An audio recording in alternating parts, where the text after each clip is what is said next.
കേരളത്തിലെ ഏറ്റവും വലിയ ജലവൈദ്യുത പദ്ധതിയായ ഇടുക്കി അണക്കെട്ടിലെ ജലനിരപ്പ് ഉയരുകയാണ്. സംസ്ഥാനത്തിന്റെ വൈദ്യുതി ഉൽപ്പാദനത്തിൽ നിർണായക പങ്കുവയ്ക്കുന്ന ഈ പദ്ധതിയിലെ ജലലഭ്യതയാണ് വരും മാസങ്ങളിലെ വൈദ്യുതി ലഭ്യതയെ സ്വാധീനിക്കുന്നത്. ഇടുക്കി ജലവൈദ്യുത പദ്ധതിയാണ് കേരളത്തിന്റെ വൈദ്യുതി മേഖലയിലെ ഏറ്റവും വലിയ ആശ്രയം.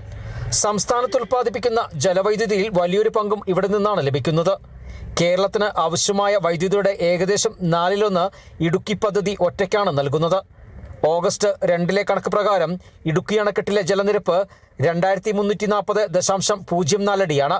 ആകെ സംഭരണശേഷിയുടെ 37.48% വെള്ളമാണ് ഇപ്പോഴുള്ളത്. കഴിഞ്ഞ വർഷം ഇതേ ദിവസം സംഭരണശേഷി 70.04% അതായത് ഇത്തവണത്തെ ജലലഭ്യത കഴിഞ്ഞ വർഷത്തേക്കാൾ ഗണ്യമായി കുറവാണ്. KCBയുടെ ജലവൈദ്യുതി ഉൽപ്പാദനത്തിൽ ഏറ്റവും കൂടുതൽ സംഭാവന നൽകുന്നത് ഇടുക്കി പദ്ധതിയാണ്. ലോവർ പെരിയാർ, പള്ളിവാസൽ, ചെങ്കുളം, പന്നിയാർ, മലങ്കര തുടങ്ങിയ ഇടുക്കിയിലെ മറ്റു പദ്ധതികളും ചേർന്നാൽ സംസ്ഥാനത്തിന്റെ ജലവൈദ്യുതി ഉൽപ്പാദനത്തിന്റെ പകുതിയിലേറെയും ഈ ജില്ലയിൽ നിന്നാണ് ലഭിക്കുന്നത്. അതിനാലാണ് ഓരോ മഴക്കാലത്തും ഇടുക്കി ഡാമിലെ ജലനിരപ്പ് കേരളം മുഴുവൻ ശ്രദ്ധിക്കുന്നത്. കാരണം ഇടുക്കിയിലെ ജലലഭ്യത സംസ്ഥാനത്തിന്റെ വൈദ്യുതി സുരക്ഷയെ നേരിട്ട് ബാധിക്കുന്ന പ്രധാന ഘടകമാണ്. Kerala vision news, Idukki.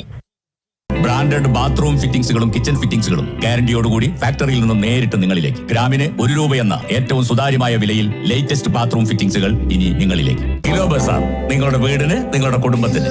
For your home, for your family.